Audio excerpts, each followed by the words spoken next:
Hi, my name is Blake, and I'm here today to show you my 2011 KTM 990R. I wanted to do a quick walk around video here and show you everything you need to know about this bike. I've had this bike for several years now, and truthfully I don't want to sell it. It's a wonderful motorcycle, it really puts a smile on my face, but I've got an 1190R that's replaced it, as well as a 690 Enduro, and I'm just not riding it. This bike has just over 14,000 miles. It's been very well cared for. That being said, it has been used as intended, so it does have its fair share of bumps and bruises, but the bike has never been wrecked. It's been dropped probably half a dozen times, but never at speed. This bottom of this bag you can see is dented. There's a few little scratches on it here. This was in the dirt down in the hill country. I was going through a bump gate and it swung back a little faster than I thought, and hit the right bag and knocked the bike over onto its left side. But again, nothing at speed. I have washed the bike. It's not detailed. I don't believe in detailing an adventure bike. It's kind of silly.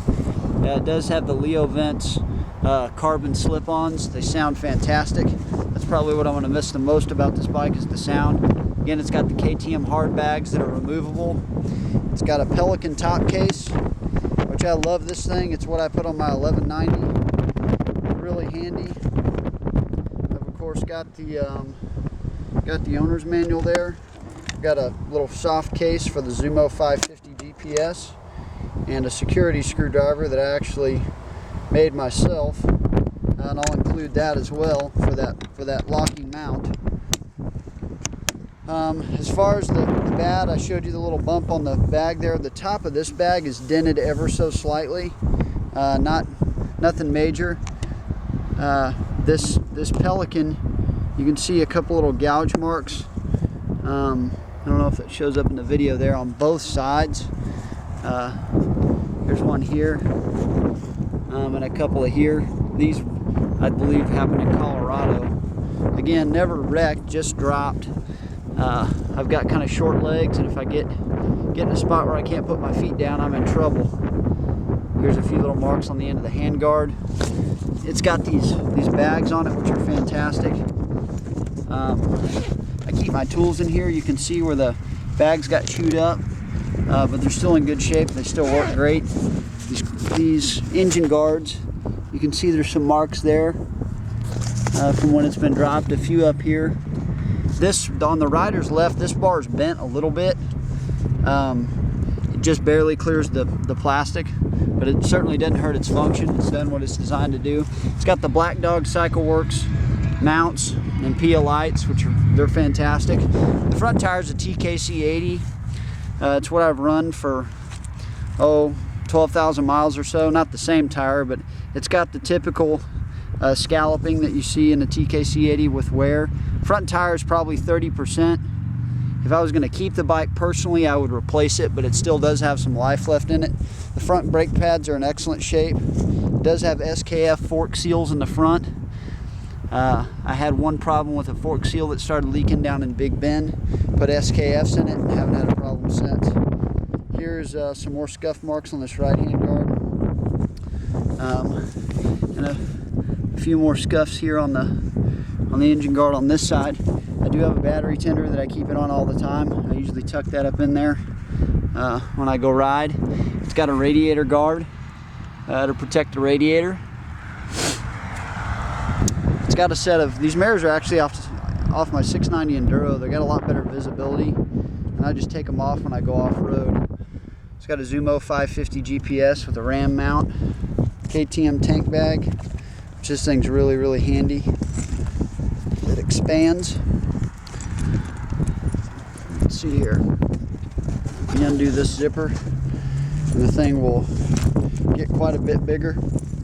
You can put a pretty substantial amount of stuff in there. In fact, between this tank bag and the two side bags and the Pelican, you're pretty well good to go for any kind of day ride with your tools and air compressor, tubes, whatever it is that you carry, first aid kit.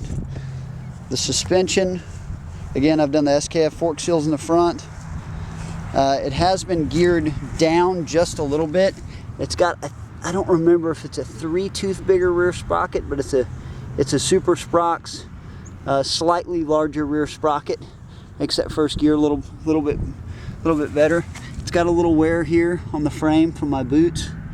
You can see the shifter's not bent, and that's the original shifter. So again, this bike's been dropped, but it's never been crashed.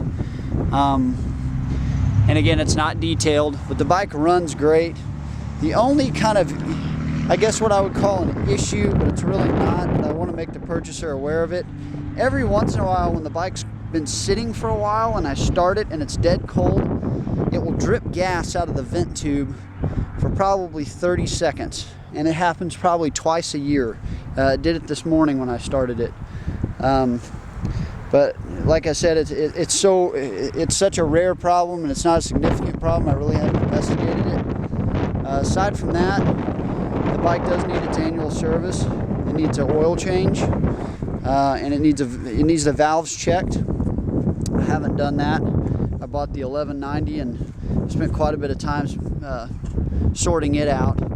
But this is a great motorcycle. It's got a lot of really good ads. It's also got these risers. These, I believe they're 20mm risers for the bars. It's got heated grips. Great bike.